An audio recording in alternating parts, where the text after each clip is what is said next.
முருகனை வழிபடுவது என்பது வெளிப்புறச் சடங்குகளில் மட்டும் அல்ல, உள்ளத்தால் உணர வேண்டும்.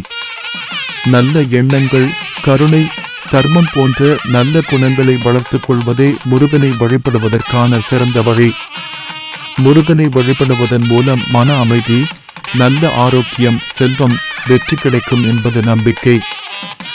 நல்ல மனம், பிற உயிர்களிடம் அன்பு, தர்மம் சார்ந்த வாழ்க்கை வாழ்வதே உண்மையான முருக வழிபாடு ஆகும்.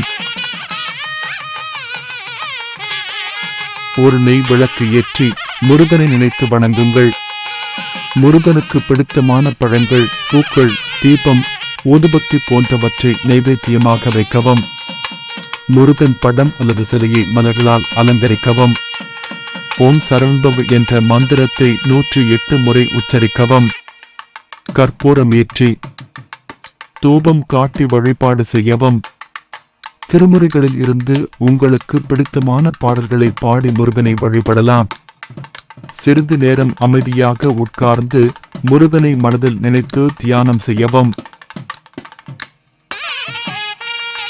உங்கள் மனதில் இருக்கும் வேண்டுதல்களை முருகனிடம் வேண்டிக் கொள்ளவும்.